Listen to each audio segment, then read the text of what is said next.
It just might happen. O&N's marquee man on Friday nights is Tony Castricone. He was at the marquee matchup and tells us why tonight's win was so special for the Wildcats. The Clayton Northmont Thunderbolts take serious pride in their defense. There's the tradition, like the hammer awarded to the previous week's Defensive Player of the Game. There's the nickname, like the Black Shirts at Nebraska. This unit calls itself Gang Green.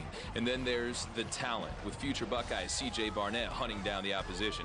That defense had St. Ignatius stifled in the first half. Their secondary is very good, and really it made it hard for us to get the reads that Andrew, our quarterback's, used to.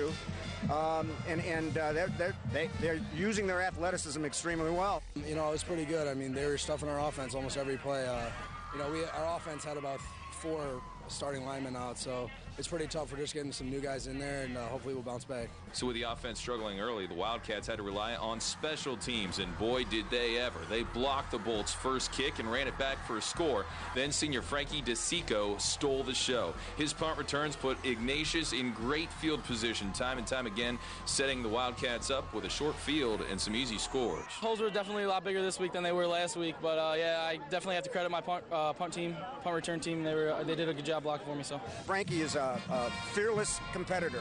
He's one of those perfect guys you have back there in the punt return, because that's a really tough job. You know, you got 11 guys running down to hit you, and your eyes are up in the air looking at a ball. But he's fearless. The Wildcat defense became stingier as well after Northmont put together several successful drives in the first half. The Bolts went 3 and out the first 4 possessions of the second half. That's partly their defense, and partly, like I said, our playmakers just not making plays when they give the opportunity to do that. And in a game like this, you might get 4 or 5 chances against a great team like that to make a play. So after the halftime adjustments by St. Ignatius, the 50-yard line was about as far as Northmont's offense was able to get, as the Wildcats improved to 1-1 on the season, still number 1 in the O&N Power Poll for now. Next week, they go to New York State to take on Buffalo's Canisius High School.